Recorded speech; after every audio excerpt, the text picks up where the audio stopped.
on! Welcome everybody to the Toadstool Boardroom, our annual shareholders meeting, and I promise you there is no guarantee that this is going to be an annual thing, but we've got time, we've got a amazing guest. Welcome back to the Toadstool Boardroom. My name is Justin, I'll be the host for today, and joining me, you know, you love him, the one and only Chris Shriver. Hey Chris. Hey everybody, good to see everybody. It seems like you have been encroached by even more arcade machines since the last time we spoke with you.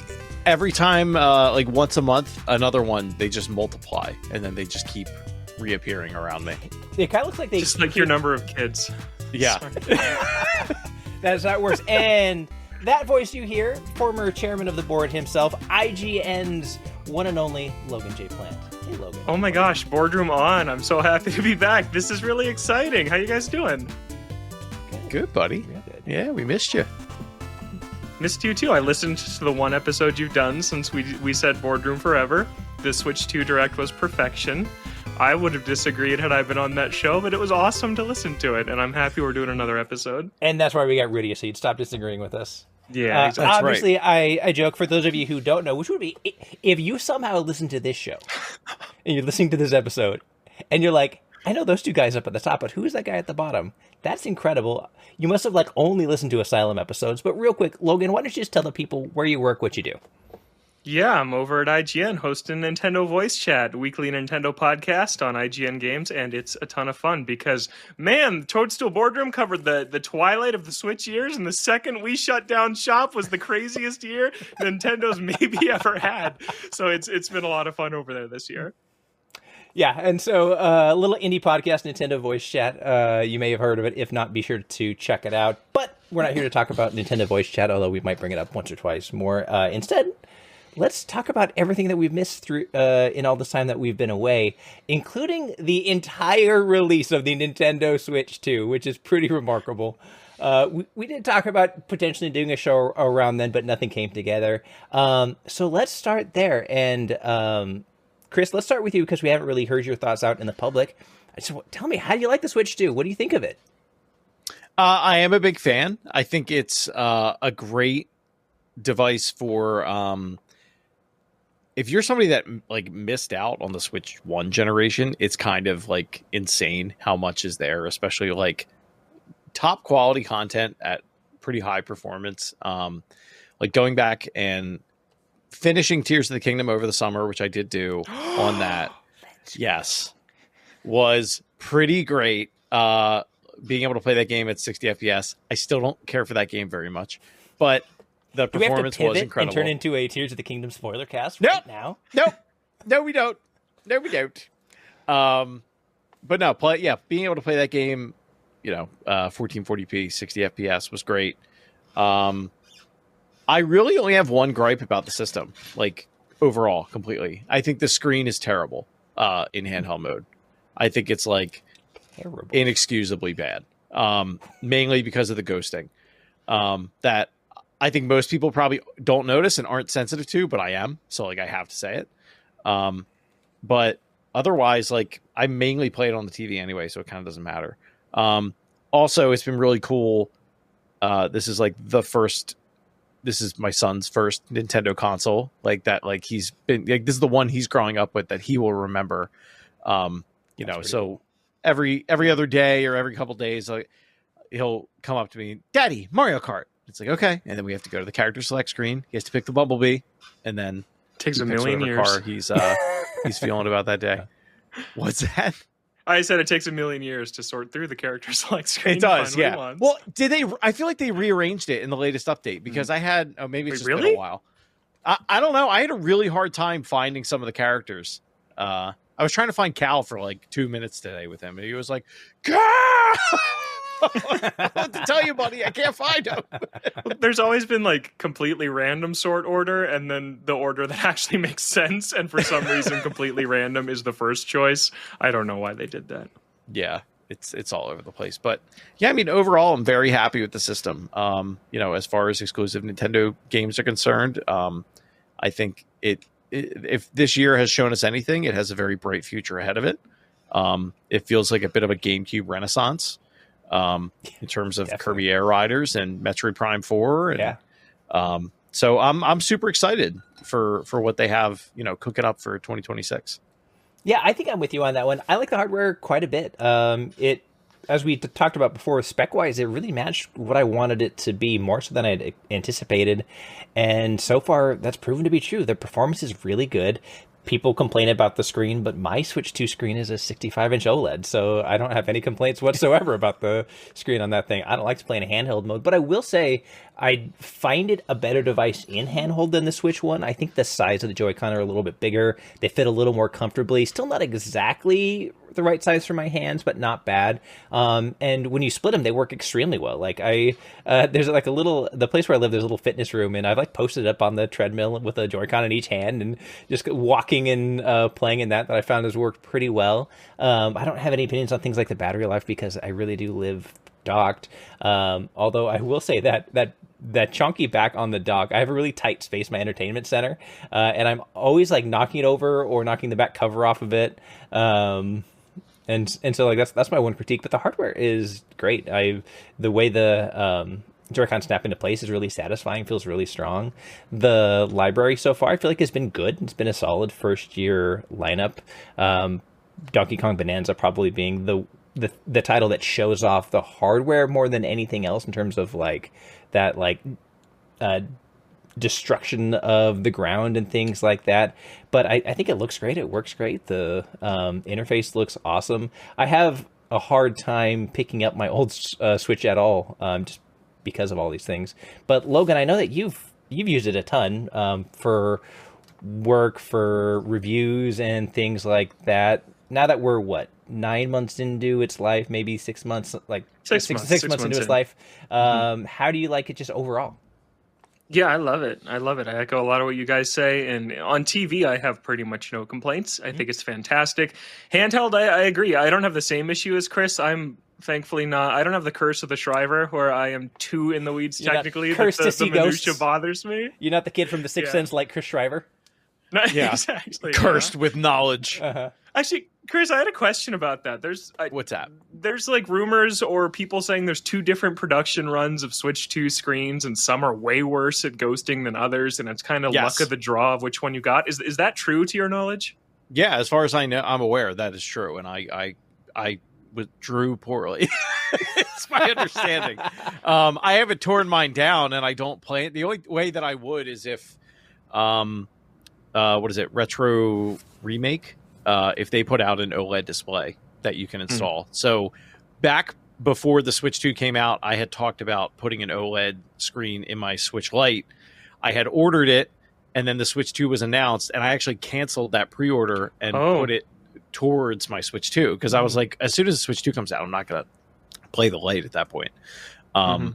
And yeah, so I don't know when or if they've said they're going to make one, but it may, by the time they make it, I bet you they'll put out the OLED model.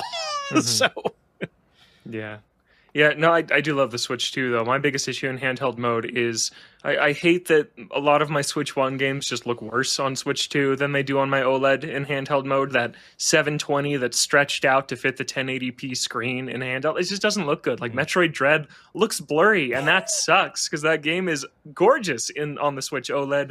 Or Paper Mario: The Thousand Year Door, I think was the first one I tried that didn't get an update like Odyssey, all this other stuff, and just Paper Mario's edges looks jagged, and like that is not what this is supposed to look like. So that's been a disappointment to me, and the battery life is bad. It's really, really mediocre. But those 2 big complaints aside, I think this is a really, really awesome upgrade. I honestly don't think about it that much anymore just because it does feel so iterative. It's like, we just moved on. But the few times I've gone back to play Switch 1 since the Switch 2 came out, I recently did it to test out Metroid Prime 4 on Switch 1. Like loading into the eShop took like 2 minutes. I'm like, whoa, we have it real good now. So yeah, it's a fantastic upgrade. Yeah, and Chris, now that you've played Tears of the Kingdom, at least for me, like it is a night and day difference how much better some of those like Switch 2 upgraded versions look and play and run. And I think the Zeldas in particular stand out. Yeah, the Zeldas were definitely the big ones for me, especially Link's Awakening, because that was a game that was just like really plagued with performance issues, would like really stutter. Oh yeah, it's worth going back to for sure. I didn't play it all the way through, but there was one night where I played like a good chunk of it. And was And very Princess Zelda Showtime impressed. also looks a lot better now. Yeah, I will say, like, so I've been like I told this to Logan privately recently. Like, I'm probably ready to jump back in for a whole restart of Tears of the Kingdom and play it through it again. And like, this might be enough for me to pick up Echoes of Wisdom again, because like, for the complaints that I had, like, not a small amount of them were absolutely performance based. Like, as soon as you went into like Kakariko Village or whatever, and it was like a PowerPoint presentation of a video game, that was just untenable to me for a game that I was already not completely sold on. And so this might be enough to get me back. Speaking of hardware, though, let's talk about bringing back some hardware, and specifically the Analog 3D, the brand new Nintendo 64, not emulator. I don't know what the right word is for what we're doing here, but it's basically a brand new gorgeous console that lets you natively play Nintendo 64 games. Chris, as our resident hardware guru, I think you got some things to share on that front. Yeah, so the Analog 3D is an FPGA-based console. It upscales your N64 image to a native 4K resolution, and it'll output that onto like a modern television. So if you've ever tried to connect like a composite yellow, white, and red cable into an HDTV, if it even picks up the signal, because sometimes it doesn't, it looks awful and it's just not worth playing. This aims to make it so it is much more bearable. It's compatible with original cartridges and original controllers, and adapters for those controllers. And I love it. Yeah, I mean, it's like been the main thing that I've been playing outside of Metroid Prime 4 since I got it like probably about a month ago now. But played through all of Diddy Kong Racing. I bought an inbox copy of that. Of course I did. And played that start to finish. I hadn't done that in probably about 20 years. So that was cool. I mean, so at lunch every day, Monday to Friday, I go upstairs at noon. Jess puts James down for his nap, and I take the baby, Huey, and he would nap on me, and I would play Diddy Kong Racing every single day, because it was like what I looked forward to. And I normally would just like be on, like I would either like be on my phone or just like hang out with him, and I was like locked in, like thinking about, okay, like what cups can I get done, or like can I get all of the coin challenges before I have to go to work today? Like that was what I was chasing. Ended up unlocking TT, like I did everything. Oh, nice. Wow. Yeah. Okay. Yeah. So like that game is like, that book is closed. Like I'm done on that. But they did update it. If you have an EverDrive, you can play ROM hacks and Japanese ROMs and all that good stuff. I didn't know that. So yeah. So it's been super cool.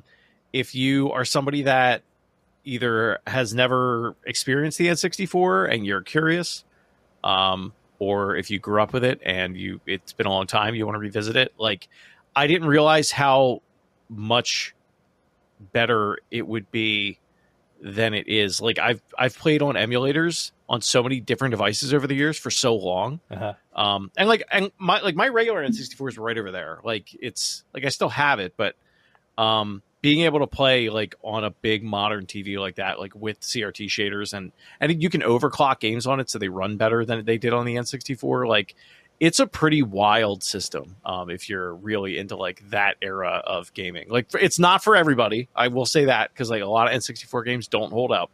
But I'm just like completely over the moon for it. I think it's awesome. And so, Logan, you've messed around with one as well. Share your thoughts with everybody. Yeah, I love it also. I agree with Chris, man. Like, I plugged it in and I thought they all looked great, but I'm like, I thought they might look a little bit better. But no, these are still your janky polygons from the N64, but it's awesome. It's a really great system. And I've been playing DK64 a lot on it. Had a friend over. We played the battle mode for like 2 hours one night, which was super fun. And just been trying out everything in my library, like Kirby 64, the Crystal Shards has been fun to revisit that too. And yeah, again, is not the tech savvy guy that is Chris Schreiber. It's pretty plug and play for me. Although I did have to call Chris, and he gave me like a 35-minute walkthrough of, and here's what this setting means, and here's what this setting means. So just so all you listeners know, I still lean on Chris for all of that stuff that I have no idea about. But yeah, it's been great. My only thing is that the most beautiful colors ever came out like 3 days after mine arrived, and I felt pretty stabbed in the back by that. But apparently that's the analog tradition, so I guess I'm part of the club now. That is They started that with the Pocket, and since then, like, I don't know, it sucks. Like, there's no other way to put it. Oh man, like that translucent green or smoky gray version of the console. Yeah, I like the gold one. Yep. Yeah. Those are pretty spectacular. So, of these games that you've played, Logan, which ones have held up fairly well in your estimation? F-Zero X is still incredible. I mean, that game still rules, and on the it looks bad on Switch on the N64 app. What did you expect something else? I just want to point out, dear listeners, I asked these gentlemen about the games that they're enjoying, and what did Chris say? Diddy Kong Racing, and what did Logan say? Yeah, we F-Zero. haven't changed a bit. Yeah, it's the same. Yeah, it's about as on brand as it gets. No, but that is my honest answer, though. Like, man, that game looks bad on Switch emulation. It's like foggy, and the popping is not good. It's a bad emulation of that game. But on the analog, I mean, it's perfect, and it looks amazing. And that ran on 60 FPS on the N64 when you had Ocarina of Time running at what, 19? 24, I think. Yeah. Aspirationally 24. Yeah. Yes, exactly, and not in a lot of moments. So F-Zero X just looks amazing on the analog, and it's what I've played the most. So, what do they do in terms of a controller? Does it come with a controller? No. So what do you do for control surface? You either use an original N64 controller if you have one, or pick one up. Or you can whatever. plug in like original and Nintendo. Yeah, it has 4 64. ports, just like it looks like an N64. Yeah. Yeah.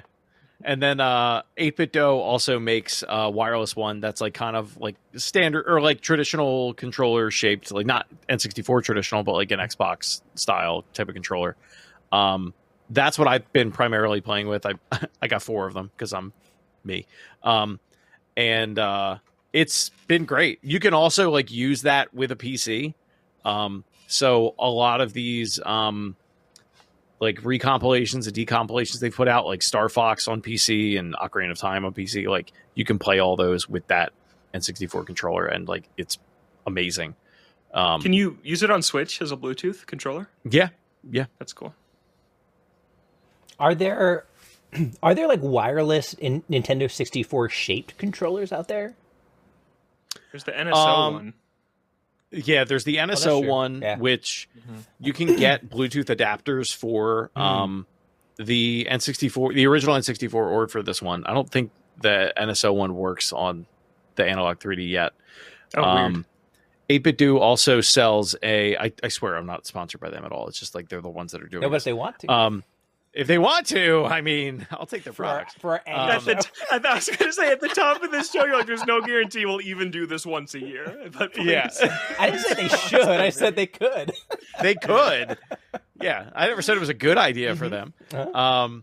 But they sell both joystick replacements, because a lot of the N64 joysticks are like, if you have the original ones, are like really wonk at this point. And Bluetooth adapter kits, so you can convert your wired controller for the N64 into a Bluetooth one. If you replace the like joystick, is it still like a saw device that will cut all the way through your hand if you play Mario Party? 100%. Excellent. Yeah, they actually added spikes to it. Oh wow! That is it's just sandpaper and and razors. They should have shipped each analog with a glove. To wear. That would have been so funny. That would have been amazing. You had to buy the left-hand edition if you were a lefty. Was that a thing? I mean, listen, I don't know how your gloves work, but mine only have a thumb on one side. Okay, yeah, but I don't know. Dude, lefties don't... You're right, lefties don't have hands. No, but if you played that minigame, I always did it with my left hand. I suppose that's true. Well, I mean... Tug of war? I used it with my right. The Mario Party, the Mario Party minigame right. where you're rotating, you use your left hand. No, I use my right hand. Yeah. No, I use my right hand. What? Yeah. Why? Are you right? Are you right-handed or are you left-handed? I'm right-handed. But Why would you use Are your you left sure? hand? Because every control stick ever, you use your left hand. So why would you change with that minigame? How are you doing it? Left-handed. Or with my left hand. With your palm? Don't clip that out.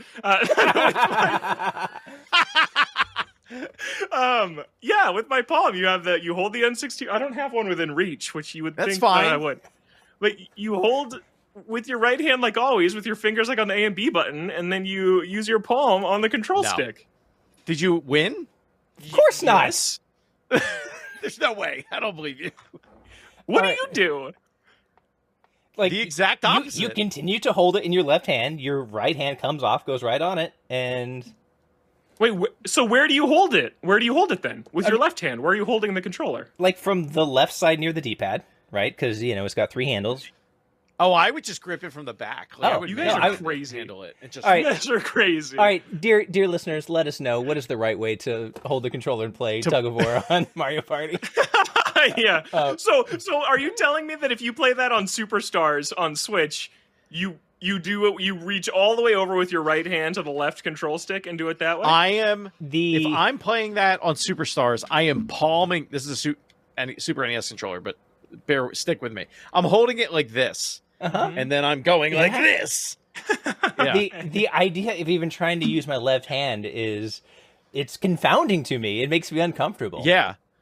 Okay. I feel like okay. I would be flying all over the place if I tried to do it with my I'll left hand. admit, there's a chance this is weird. I always held the Wii Zapper backwards also, come from how everybody else I know did it. Have you ever shot a rifle? No. But Good. I worry like- about what direction you would point it. No, I was going to say, how would you... Wait, how do you hold the Wii Zapper? Which hand in front? In front, it's a one-handed peripheral. No, the Wii Zapper is a two-hand. Oh, sorry, the Wii Zapper. You obviously didn't play Link's Crossbow. No, I'm sorry. I'm a million pretty years sure I old, did and my that. head was just on the zapper from the NES. No, not the Duck Hunt NES Zapper. Chris, do you have a Wii Zapper in reach? I thought I did. I have. Okay. Which hand do you have in front when you use the Wii Zapper? My right hand, because the left one is with the Joy-Con, so you can move. But that's not how you would shoot a rifle. It's true. It's not. No. See, It's so I not. hold it how you would shoot a rifle. Oh, interesting. Okay. Yeah. So I move with my the control stick with my right thumb, which is weird. Logan locks in that's how I when am it comes in that time for crossbow training. Oh yeah. Glad that game came up on this episode. Excellent. Oh yeah. Yeah. It always comes back to Link's Crossbow training. Yeah. All right. So I know the Analog 3D wasn't eagerly anticipated. I remember us talking about it a very long time ago. What's the next thing then? Like, is there a next? Like, what's the white whale GameCube. now? The cube? Yeah. Right? Maybe. 4K GameCube, that'd be awesome. You can kind of like what's weird about it though is like Dolphin runs so well. Dolphin is super good. Like they're getting to a point now where it's kind of like, do you actually need to do this? Like you can run Dolphin on like a phone, like at pretty reasonable. And you guys can correct me if I'm wrong. This might be an ignorant question, but like, is it different if we're running things that are cartridge based versus like optical media based? I was going to bring that up. So like we're getting to the point now where I think disc rot can start to happen at 25 years or something like that. And the GameCube came out in 2001. So next year would be like the first year that starts to become a problem for people that like mistreat their physical media. And not even mistreat it, but like physical media apparently just starts to decay after that much time. So like, yeah, it's entirely possible that people's GameCube games are just going to stop working. And then I'll be really sad. Well, thanks for giving me a new nightmare I'd never thought of before. So glad. Hey, no problem. So glad I went out and bought a physical copy of Fire Emblem Path of Radiance. You did, right? Don't you have that? Yeah, now? I have 2 copies of it. Yeah. I just got a physical GameCube game in the mail the other day. Ooh. This man has not changed. Of course you did. Of course. Of course I did.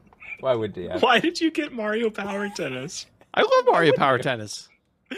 Yeah. Did you not already have it, or did you have New Play? I had it. Mario I had Power it a long Tennis? time ago, and I got Okay. rid of it. Yeah. And I was like, it's not in the lineup. I need to get it in there. You know, something I learned recently that I don't know why I didn't know. I didn't know that Metroid Prime 1 and 2 got new play control versions on Wii that were separate. I did not know Yes, this. they did. I just thought they were all in the trilogy. I didn't know they were sold separately. Yeah, I also did not know there was a version separate from the trilogy. Unless might- something I saw was a lie. I didn't look No, into that this. might have been only in the UK. There were a couple releases for new play control that were not Okay. released in the US, and That those makes might have sense. been some of them. I'm like, I've never I need to seen look it up. Metroid Prime 2 on a Wii box new play control. Let's see. Oh, this No, was it only wasn't. in Japan. I That's see North shocking. America, August 24th, 2009, For what? for Metroid Prime 1 and 2. 1 and 2? Oh, did they come out together? Chibi Robo. Well, they came out the same day, but they were separate. Real like In North boxes. America? that's what That's what Wikipedia says. Not that Wikipedia has never been wrong. No. Metroid Prime Ever. Japan. I'm only seeing Japan. We gotta solve this NTSC. mystery right now. This is what we're We gotta solve it right now. I Right was now, just- while the show is For the rest of the show, everybody can just watch his Google stuff. Yeah, We'll talk about it. We're just that gonna Google sounds it. great. I'll say this: the Metroid fandom site says it's Japan only, and I'm more inclined to believe that than I Yeah. am. Yeah. I can't find With the anything that standard says that's in Wikipedia North page. America. Interesting. Yeah. They must have released it in Japan, and then we're like, "Hey, this game's selling like hotcakes." That doesn't sound like any Metroid ever. No, that's like, oh wow, that sold like 10,000 copies. We're They're like, never "Wow, doing we that can't again." sell these individually. Right. We can't give Yeah, these away. We have to bundle them." Yeah. Yeah. Yeah. Speaking of which, let's jump into that right now. So you both have been playing Metroid Prime 4. I haven't had a chance to pick it up yet. Logan, let's start with you. I know that if we wanted a deep dive on this, we could check out the Nintendo Voice Chat podcast where you've spoken extensively about You this. don't need to do that. Yeah. I know, but it makes me laugh to do it that way. Okay, It brings yeah. me joy. What do you think of it? So, what do you think? So, I know you reviewed it for IGN. We don't need to do the full review breakdown, but just like broadly, like what do we expect in this one? Yeah, I really like this game. I like it more than I think it's really good. Like, I do think it's great as I scored it, but I like it more than that because it's just like an old late 2000s, 2010s Nintendo game that looks amazing. And they don't make those anymore. Like, how long have we been wanting like a traditional 3D Zelda to come back? And this is the closest thing they've really put out to that in a very long time. So I love it. I think it has tons of issues and tons of problems that were stressful to wrap my head around during the review period of how do I critically assess this. But now as Metroid Prime 4 shifts to just this game in my library that I'll replay every few years, it's just like these funny little quirks of this game. It's like, oh yeah, now I have to smash into green crystals for the next hour. Just like Skyward Sword, oh yeah, now I have to go swim around and grab music notes so I can learn 1/3 of this song from this giant dragon. Like it's just, it totally fits in line with that GameCube Wii era stuff that they were doing that feels a little outdated, but I love it. It's the stuff I grew up playing, so I love this game. It is not this crazy redefining Breath of the Wild adventure for Metroid, but it's a really fun game that has a lot of ideas. Chris, how much time have you had to play so far? I probably have like 3 or 4 hours in it. Okay, so a nice little chunk. What do you think so far? I really enjoy it for all the reasons that Logan just said. I mean, it definitely feels like, having played Metroid Prime Remastered last year, 2 years ago, 2 years ago, 2.5. James was I don't remember if James was even born yet. But yeah, having played that recently, and comparing this, I think they did a very good job of like keeping the DNA of that game and the spirit of that game. Unfortunately, I think a lot of the new things that they've added are either like, okay, like we're doing this, or are, I don't even know that they're bad. I think most of it is just kind of that. It's there. I'm not like offended that it's there. I appreciate them for trying, but I think Logan even said this in MVC or in his review. Like at some point you have to be pencils down and they have to just release the dang thing. And I think that's what happened with this game. And you can feel it like as you're playing it. But the parts that are very well constructed, and it's like, okay, we're going to this location. You're getting from point A to point Z, and this is how we're going to carry you through it. I think those are very, very good. It's Metroid Prime as you would want it to be. That was honestly going to be my question, is like, to what degree is it a video game that is Metroid, and to what degree does it feel like it's another Metroid Prime game? Like how, like if I was a fan of the original Metroid Prime, which I am, and I haven't really, played a ton of the Metroids before, does this feel like a cover band version of Metroid Prime, or does this feel like a real Metroid Prime? No, I mean, I think it feels like a real, what's interesting is and Logan's played them more recently than I have, but I think it feels more like a successor to the original Metroid Prime than probably 2 or 3 do. 3 does a lot of different things with motion controls, and then 2 has the light and dark world. Like, not that that's bad by any stretch, it's just very different. I think for what I've played of it so far, at least, is very similar to that of 1, in that, like, it feels like if they were making that game for a new generation of players, is like, if that was their thesis statement of making this game, I would believe them. And Yeah. what do new people love? Motorcycles. Motorcycles and talking people. Akira Slide. Yeah. Shout out to the Samus Cycle Zero.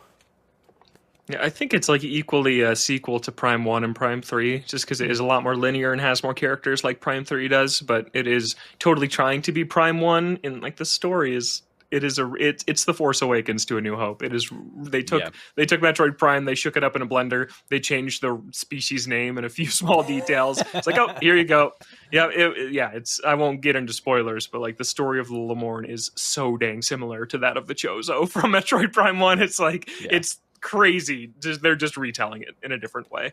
But I don't mind that. It's been so long that it doesn't matter to me. But I will say I played Prime Remastered over the weekend with a friend, and playing it after playing Prime 4, it's way more of a Metroidvania than Prime 4 is. Prime 4's areas themselves are pretty linear.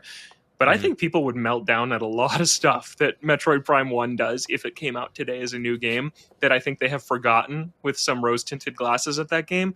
Like, man, some of the backtracking in that game is terrible. Like, it is not well-designed Metroidvania backtracking. It is go back through the Magmore Caverns again and again and again, and you are not traversing it new in a meaningful way until you get the grapple, which is super late in the game. That's pretty late. Not only that, but it's also like walk through Magmore Caverns. Like, I think what 4 does the Hollow Knight and Dark Souls thing very well, where it's like, hey, you've platformed your way to the top of this location. Oh, and you unlocked an elevator when you got there. Yes. So now next time when you come back, you just step on this thing and it brings you right up. Like, it respects your time in that way, at least so far.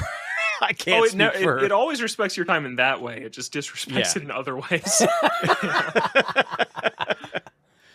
Like, there's just as much bloat in Prime 1 as Prime 4. It just presents itself differently. Like, they're both 6-hour games that take 15 hours to beat because of what they make you do. It's the same, and I think people are being way too hard on 4 for how it does it. Well, and that's always hard, right? Like, anachronistic game design, like maybe those wouldn't go over well today, but it probably wouldn't make it that way today either because, like, of lessons we've learned over the years, which is why they need to invent new ways to waste your time. Moving on from Metroid, let's talk a little bit about Zelda. There's been a lot in the world of Zelda since last we all spoke together on a podcast. We've seen images from the upcoming live action movie. They've released an entire Zelda game set in the Tears of the Kingdom universe, I guess would be the right way to put it. And there's a pretty interesting interview that just came out. So let's kind of start off with the top. Quick temperature check. How's everybody feeling about the live action Legend of Zelda movie? I want to hear from you, Justin. What do you think? Oh man, turn around on me. I'm extremely enthusiastic. You haven't talked in a while. You haven't talked about this stuff. Yeah, that's why I wanted to host, so I didn't have to talk. I'm extremely enthusiastic, honestly. I think the casting more and more looks spectacular. What we did see of like leaked pictures and things like that, like before they released some official stuff, looked great.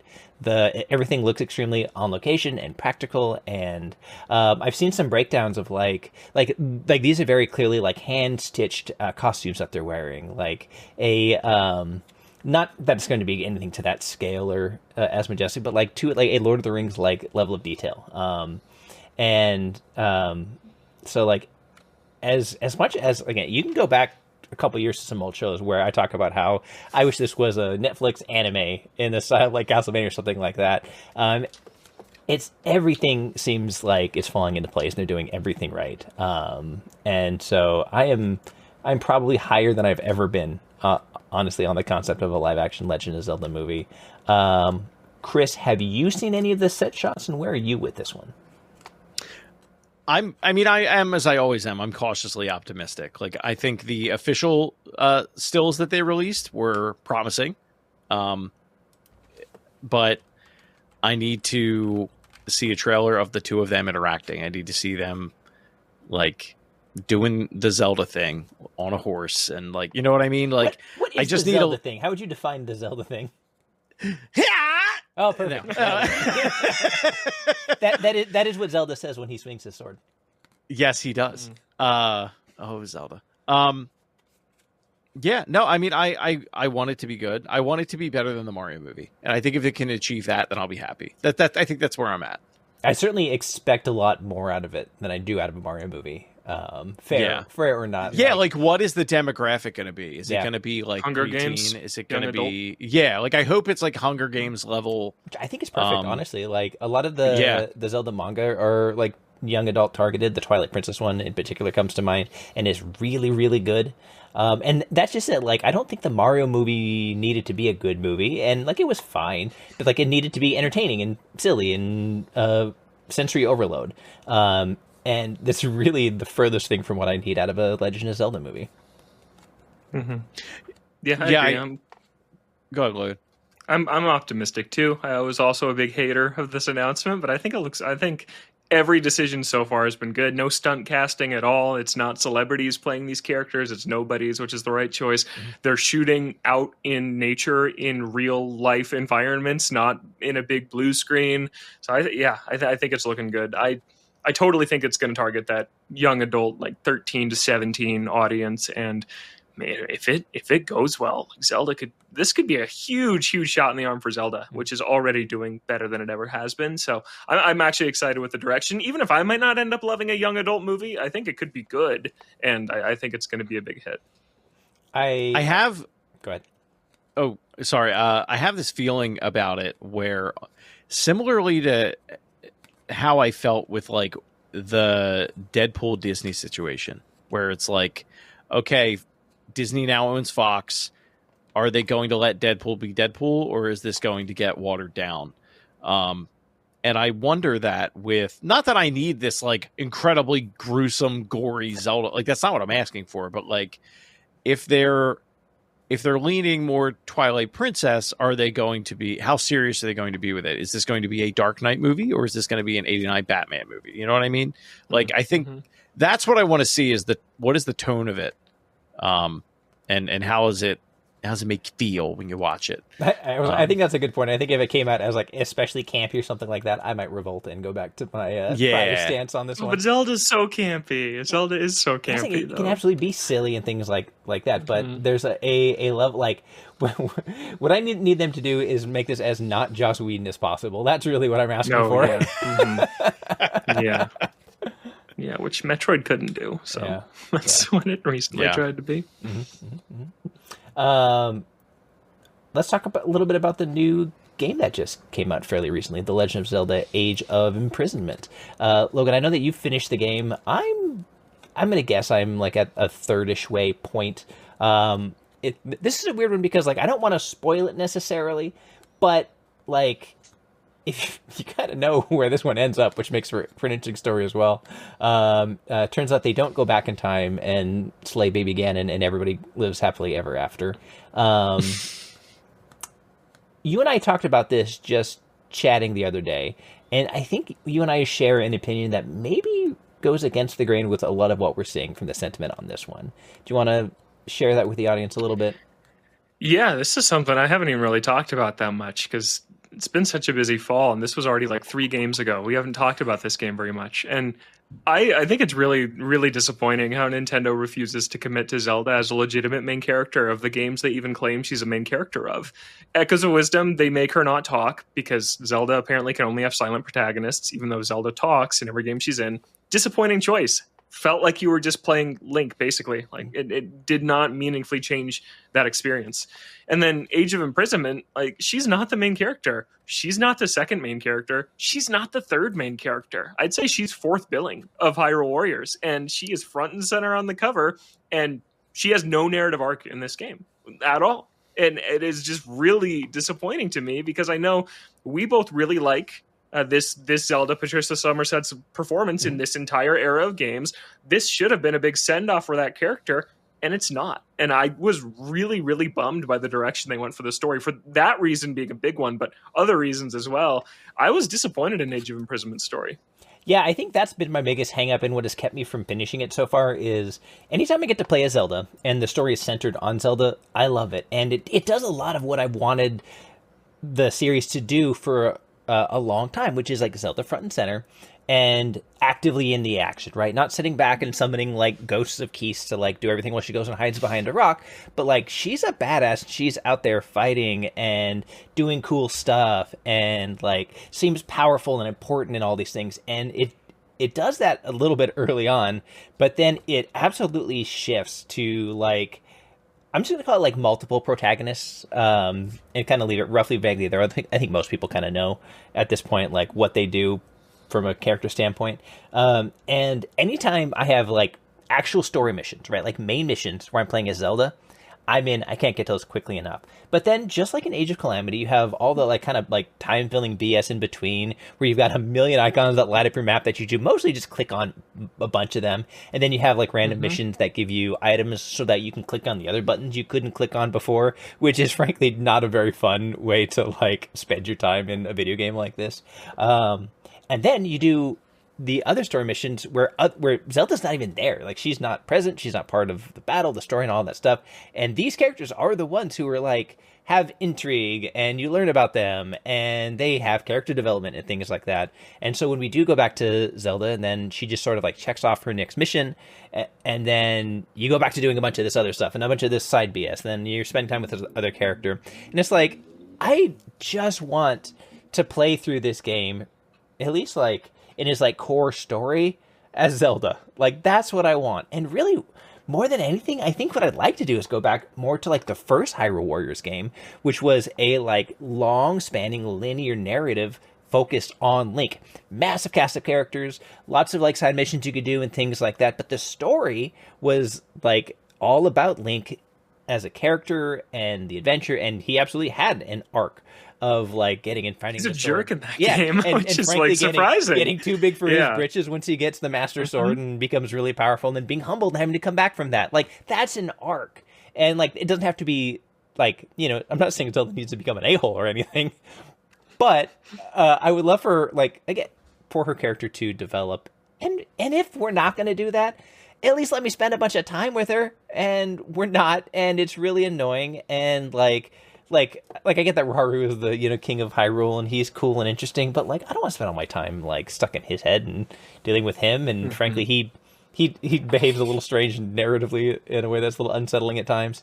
And so yeah, I like Age of Calamity. I think it's a good game. I like the Warriors versions of the Zelda games. I don't want that to be the takeaway. It's just it had all the pieces lined up really to be what I wanted from like a Zelda-centered game, and as you said, it just didn't commit to them, and that's what's kind of sticking in my craw.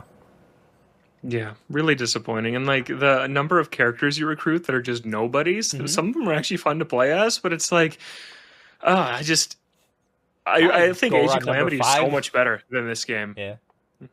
What'd you say? I said, yeah, hi, Goron number 5 and yeah, exactly. This one that wears a pot on his head. Yeah. Well, I'll do that thing where it's like, all right, I'm gonna bring my dudes into battle. Oh shoot, which one of the Rito is the one I like? Which random soldier dude has the cool like attack? Oh man, and that's the other thing is like in Age of Calamity, like your main cast of characters played exceptionally different from each other. Like you know, Mipha had all these abilities based on making these like little like water spots that she could like dive into and jump off of and do these things. And her ult had this cool healing mode, which is totally distinct with from how somebody like Daruk played. who's slow and heavy and has all these like fire-based attacks and like has his shield and things like that. Or you could be, I think it was like Teba, who had like basically incredible like machine gun arrow fire and who could clear incredible crowds. All of these characters like have some distinction, but like, at least for me, it doesn't feel like there's any like wild swings where it's like a totally different play style with different characters. And that's one of the things that I really liked about Age of Calamity. And so that's missing too. And so that drives me a little I think crazy. as you play a little more, you unlock some more moves, and that it starts to feel more like Calamity in that way. I actually think Imprisonment, I like how it plays more than Calamity, so which makes the story shortcomings even more disappointing. Because if it had the story, it's got the gameplay for me, it's got the performance. I mean, it's 60 FPS, It looks and way runs better than great. Calamity. I will say that. Yeah, it's just missing that one piece. Yeah. I will say Minoru is awesome. I love Minoru. King Raru's sister for the uninitiated. All of her attacks are based on like Zonai devices, and including like some of the like hilarious like contraptions that you would see people make in Tears of the Kingdom. Like she has that one that you use on charging enemies, where it sets up the big ball with the spinner that launches it into the enemy, which is super hilarious. Or she makes this like just crappy jalopy of a car with giant spike tires and runs over the enemies. And so, Great. yeah, she's like hilarious to use. And she summons her little mech robot for some of her attacks and stuff. And so she's probably like the biggest exception of like, all right, if I can't play as Zelda, I'll play as Minoru. I'll have a good time with her. Anyway, so that's... Now, do they, because I'm not that far into it, like, do they basically subject Zelda to just being in the depths for most of the game, or like what ends up, or do you just not see her, period? At least from what I've seen, basically what happens is like she'll complete whatever the main mission is, and then here's 8 other tasks, and like a bunch of these tasks she's just not involved in, like somebody else is doing those things. And in fact, actually, you'll see it come up in the story, and she'll be like, all right, we're here to deal with this thing. Oh, this thing's been dealt with. Okay, cool. It's like, why? So weird. Zelda spends more of her dialogue in this game, especially in the second half, talking about what other characters are doing, and rather than what she is doing. Your army is like split into 2 armies across the campaign, and you start more Zelda, Roru, Minoru, Hyrule, Castle, all this stuff, and the balance slowly shifts until the focus is on the other army, and Zelda just is a background character. And even so, this isn't a spoiler at all. In Tears of the Kingdom, you see Zelda go around and recruit all the sages, and in those flashbacks, you see Zelda approaching them. In all the cutscenes in Imprisonment, Roru is the one who does the talking. It's like, no, but you showed me in Tears of the Kingdom that Zelda is the one who went and built this army. Like, it is just shocking to me how little regard they have for the title character of this franchise. It's just really, really odd. That's super frustrating. Yeah, that is frustrating. Let's talk about something a little less frustrating but Zelda related. Now, I shared in our little Discord a interview that was in Japanese, so if nobody read it, I completely understand why. I used bad Google Translate and was able to funge my way through it, and now there's been some snippets from it. But basically, it was a joint interview between the Nintendo general manager of the Legend of Zelda series, Daiki Iwamoto, and I didn't write his name down, but one of the directors at Monolith Soft, talking just about their collaboration, their work together, and things like that. And it's a really cool interview that talks about everything from like when they first started working together to how that relationship has evolved. Has some really interesting anecdotes about how like completely different their like management philosophies are for how they run a studio. At a place like Monolith Soft, they talk about how very clearly defined their roles are, and everybody kind of like sticks to what they do, and they have like basically very defined like workflow for stuff. Whereas like at the like Nintendo itself, it is much more freeform, and everybody kind of contributes to everything. And like, yes, people have like specialties and jobs, but like, you know, an artist might come and talk to like gameplay about like gameplay ideas and things like that. And so it's much more open, and like learning how those two organizations have to learn to work together. And going all the way back to Skyward Sword, which was the first project they worked on a little bit. Then they worked on Breath of the Wild more, and then Monolith was like heavily involved in all of Tears of the Kingdom. All of that set up to say is I want to read this little snippet from Iwamoto from The Legend of Zelda. He says, Monolith Soft is a strong partner when it comes to developing Zelda games from scratch, and more, I would like to see them take on a central role in production. Going forward, let's use the know-how we've developed by working together and the strength of the whole Monolith Soft team to create a unique title in the series together. or to put it another way, they love what they're getting out of Monolith Soft, and they're basically seems like they're ready to like give them their own set of keys to the franchise. We've talked on the show before about how Monolith Soft is low-key one of Nintendo's most important and valuable studios. But like before this, I hadn't realized just how involved they'd been with the Legend of Zelda series themselves. So Chris, I'll toss it to you first. Are you interested in the idea of non like first party Nintendo of non what like R&D one or whatever like EPD or whatever. Of studios other than those taking on Zelda projects, and in particular, what do you think of a Monolith developed Zelda game from scratch? I mean, we've seen this, right? Wasn't Echoes of Wisdom, I thought, and Link's Awakening were not solely Nintendo. Were they Monolith or were they somebody else? They were Grezzo. Grezzo, that's right. So I mean, we have seen that in the past.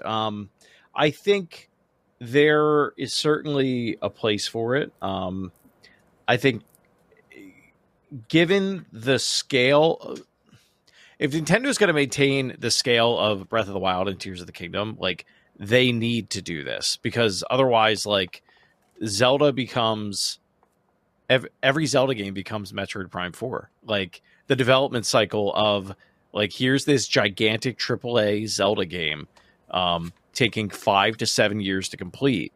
That's too big of a gap for one of their biggest franchises. So like you have to fill that void with something. And when it comes to Switch, there's only like a handful of games that they haven't put on that console yet. So like you can't rely on ports. I think probably the next thing other than a port would be like a remake of Ocarina of Time and Majora. But like other than that, no, I think they need to branch out. And I would like to believe, I don't know that Monolith Soft would necessarily be the studio to do it, but I like to believe that there are voices at Nintendo that think that there is a place for the linear type of Zelda game that many of us grew up with, and they're not being made anymore. And I think, I've said this before, but there should be a studio making those games. I don't think the current Tears of the Kingdom team wants to be that team. I think they want to continue to innovate. They don't. Expand. They've said they don't. Yeah, they don't. Like they want to continue to do what they're doing, and that's great. Like continue to grow. But for the rest of us old heads, give us the Metroid Prime 4 of the Zelda franchise. Like, give me that. What do you think, Logan? Yeah, I think Chris nailed it. I'm going to go a little further and say they're already doing it, and I think we see it next year. I think, why did this interview come out? Why are they talking about this now? It's like Aonuma's asked, would you ever make a game where you play as Zelda? And he's like, oh, that would be interesting to think about. 6 months later, they announce Echoes of Wisdom. Like, this stuff is always timed so strangely. And I read this article, too, so it's all translated, too, like, through machine translation. We have no idea if this is how they would editorialize it if they translated it themselves. But just the way that they are talking about how much this, and this is Monolith's, there's 3 teams of Monolith. There's primary team, which makes Xenoblade. They are not related to Zelda. There's secondary team, which assists on the Zelda game. Skyward, Breath of the Wild, Tears of the Kingdom, as Justin laid out. And then there's a third team in Kyoto that assists with other Nintendo stuff. They've worked on Animal Crossing, Splatoon, Mario Kart World. So it's this secondary team that has grown from like a few dozen people to 150 people to I think they said 400 or like 200 people or something like that over the course of the last decade.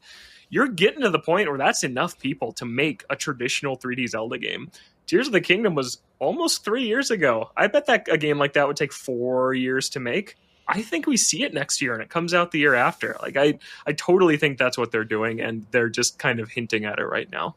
Yeah, I think that's a great read on the situation, because that is they definitely like put out like little like signals to see how stuff like that goes over. And I was going to ask you exactly that is, at this point we're used to there being a Zelda something every year. And so what is next year's Zelda something? We know it's not the movie because that's still a few years away. It seems too early for the next mainline game just based on today's development cycles. And so I think that's an interesting read right there. I will say the idea, not that I want it to be strictly like it, but some influence pulling something towards a little bit more towards the scope and scale and heavy investment in just like raw direct storytelling, like a Xenoblade. A little bit of influence like that sprinkled into Zelda more and more is something that I can absolutely get behind, as long as it stays true to like the Zelda roots. And I agree. I think that, when you like anywhere, like if you get invited to like help out on a project or partner with it and you do good work, that's like how you get invited a second time. And clearly like Monolith has continued to do that time and time again, and each time they've been really pleased with the results and gave them more to handle, and they handled that really well. And I think that like, not that this is where this is going, but like if we did eventually get to like a Forza Horizon situation, right, where we had like the big open world and a more linear experience, I think that Monolith Soft is a company that I think has earned the trust of Nintendo, and at least frankly to me as like a gamer, to like be trusted with the keys to handle something like that. And so I'm super down, and I can't stress enough. Like you laid out like what they do, like an underlying tech, how many projects they contribute to. They are the behind the scenes MVP at Nintendo, and I think that people are finally starting to realize that a little bit more broadly. Yeah, this interview was so cool because I've been thinking a lot about my predictions for Nintendo for next year and beyond, and I always think, who is the right team to handle a traditional 3D Zelda? And then this interview came out, I'm like, it's easily them, like hands down, that's the answer. And I just think that's a really cool angle I had not thought of until they published this. Mm. Yeah, exactly it. Sorry, my Alexa just made a noise from across the way. So then we did not hear it. Okay, good. As we begin to wrap up, then we're also halfway through the last month of the year. So let me ask you guys what you think of going forward. What's the next year of Nintendo look like? Are you bullish? Are you happy about it? Do you have chief concerns? Are there any titles in particular on the horizon that you're really excited about? Or just how do you feel about the trajectory of the Switch 2 in general? And Logan, let me start with you. I think I'm fairly optimistic about next year. It's not going to be what this year was. I think sales are going to slow down on the Switch 2, I think, pretty significantly. We already saw, if you saw the numbers today, November, the PlayStation 5 beat it this year, and its launch year. Switch 2 lost to the PS5. And I think the price is going to go up next year. I think that they've committed to keeping it where it is through their fiscal year that ends in March. No promises past that. They've already raised pretty much everything else besides games and the Switch 2 itself. So I think the Switch 2 is going to go up next year. But games-wise, I think it's going to be a really, really solid year. I think Pokemon Gen 10 is practically a guarantee for next November, which will be enormous as a Switch 2 exclusive. I think Luigi's Mansion is coming next year, is a big prediction of mine too. So yeah, I think it's going to be a really fun software year. I'm excited to kick Chris's butt in Mario Tennis Fever when it comes out in February. That's going to be really fun. So yeah, I think it's going to be really solid. This year, I think, was way bigger than next year will be, just in terms of how much they put out and some of the caliber of it. But I think next year is going to be a great follow-up. Chris, same question to you. How are you feeling about the outlook going forward? Good, but I mean, to Logan's point, I can't imagine it's going to be, and part of me hopes I'm wrong and the other part doesn't. I can't imagine it's going to be as stacked as this year, these 6 months really were. You look at from the beginning of November to December, we got, end of October, there were 4 exclusives that dropped. And I haven't been able, I picked up 3 of the 4 of them. One of them I haven't started, and the other 2 I haven't come close to beating. So like, I can't keep up with the games that they're putting out at the rate that they're putting them out. Which is like good and bad. Like obviously other people can, and that's great, and I'm happy for them. But, it is a lot to try and get through, especially when it's not the only thing that I either want to play or do in my life. Like I have other things going on. I mean, in terms of like games that I would expect to see, I don't think it'll be a sports title other than tennis. I think they space those out, year over year. I would love to see a 3D Mario at the end of next year.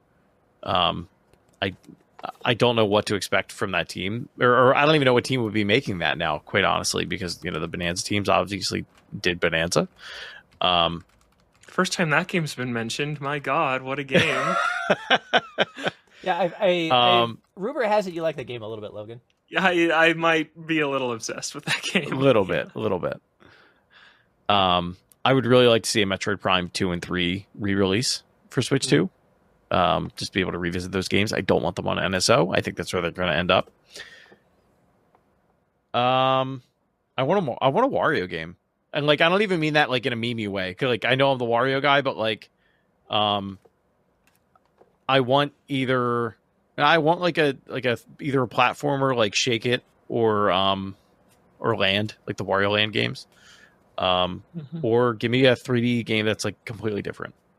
If we don't get a Mario game next year, and for some reason like Platinum makes I was actually literally just thinking, I wonder what Platinum Platinum is Wario? doing after Ninja Gaiden 4. yeah. That'd be You know, awesome. like, It's a let me Bayonetta-style get action something like game that. starring Wario. I'm in. Yeah, or Same I moveset think even. we're gonna see like something off the wall, like Daisy will get her own game, or like Waluigi will actually get a taco stand. Like it'll be something like super random. Yeah, I don't know what to expect, quite honestly. Like I kind of can't believe what we've gotten already in the first 6 months. Yeah, and honestly, I echo that completely. I think that as much as we don't know is some of my excitement, because over the last few years, I think a lot of what we've learned is when these like Nintendo Directs roll around, they announce 1,000 games that we didn't even know they were working on, and it happens every time. And a lot of them are like smaller scales or ports or things like that. But like the Switch 2 is such a great machine for that. I also think that it's what we're seeing, like the amount of support that we're seeing from third parties is pretty substantial, and I think that that's really exciting too, because there's some great experiences that you can get on there. Just today they announced that Dispatch is coming to the Switch too, which I think is such a great platform for a game like that, and so I think that that's a big win. Like, and other ports like Cyberpunk have run really well and look really good, so I think that there's a lot of potential there. Like sports titles too. Like I'm a big sports game guy, and we have parity now with things like Madden and EAFC, MLB The Show, and so very, very hopeful for that. Also, I low-key hope that Cal Raleigh is on the cover of the show, but that's just me. Oh, I hadn't even thought about that. Oh, that'd be great. And so yeah, I'm bullish on the future, but just like you guys, like I understand like these socioeconomic factors and things like that, and where we are as a nation and world, and like the complexities around that, and even the way that like non-politically motivated things like chips and RAM and how difficult those things are increasingly becoming to get, and places like Nvidia talking about how they're going to slash GPU production, and like all of these have a ripple effect, and so there are certainly areas like that give us cause. But to me, this first year of the Switch 2 has been a runaway success with fantastic games and crushing every sales record thus far, which I think has shown that like the enthusiasm has been there from the get-go, and I think they are just starting to run into those economic things, because it's not just it's not as though they sold poorly in November, for example, right? There's a story in IGN today about how it was like the worst November for hardware sales in like I don't know, ever, like the last 30 years or something like that. 30 years, yeah. And so it's not just a them thing, it's just the environment that they're playing in. So we may not necessarily see the same numbers that we've seen before, but like as a hardware manufacturer, they're doing great. Their output is fantastic. So I'm extremely bullish, and I am looking forward to the new Super Mario Brothers movie. And so I have a lot that I'm excited about. And go ahead. The one thing I do want to add to that is that I haven't really heard anybody bring up, at least on any of the shows I watch, but it dawned on me as you were talking about that. I think one of the best things that could happen to the Switch 2 is the fact that we're going to start seeing like scarcity in hardware resources, like RAM availability and GPU availability. Like silicon is going to become like a very scarce commodity over the next couple of years, and as a result, it is going to extend the current generation's life cycle, because I think to some degree, I think like for whatever reason, Microsoft may come out and say like they're gonna do like an AI based console that like costs $3,000 and like point even matter. Yeah, like I don't even know what they're doing anymore over there. Neither do I they. really don't. But all that being said, to your point earlier, like you're seeing a lot of these third party games that admittedly have been out for a while on other platforms coming to Switch 2. I think what you're going to see in this next year is games come day and date to Switch to that wouldn't have otherwise. Because of the attachment rate or the number of units that have been sold, and the fact that I think developers are going to start to realize, like, oh, we have to like play in this space longer than maybe we anticipated to.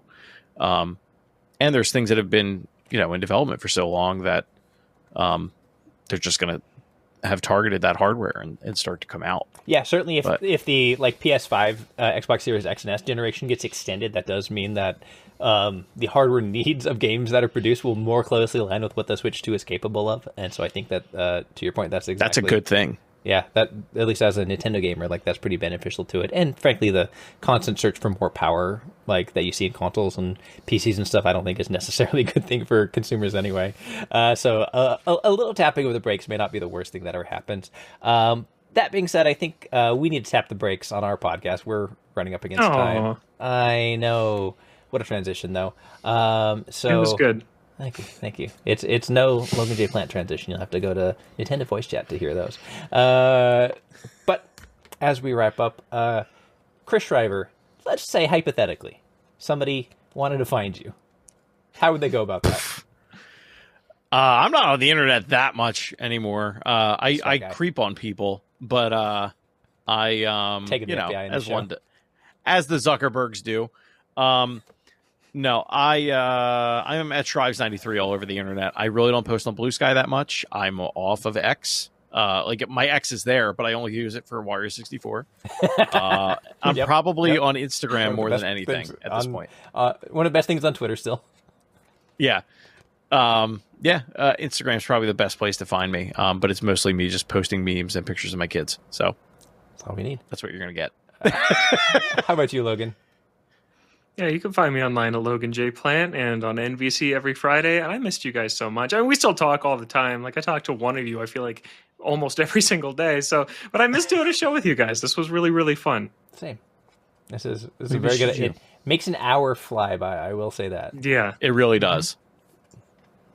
And on that note, you can find me anywhere on the internet. Just search for my last name, Koreis. Put an @ in front of it for any kind of social media if you want to find me. Although I will say I don't post as much as I used to, and I don't do as much work as I used to because I got a new job recently, which I'm not going to necessarily talk about on the show, but it dovetails into the video game industry quite a bit, and so for ethical reasons, there's a lot of work I don't do anymore.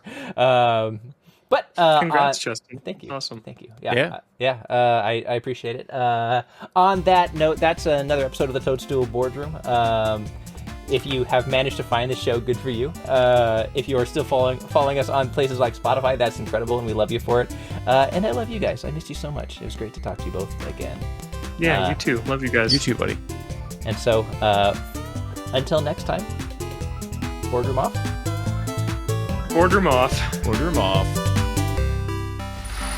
Free audio post-production by alphonic.com.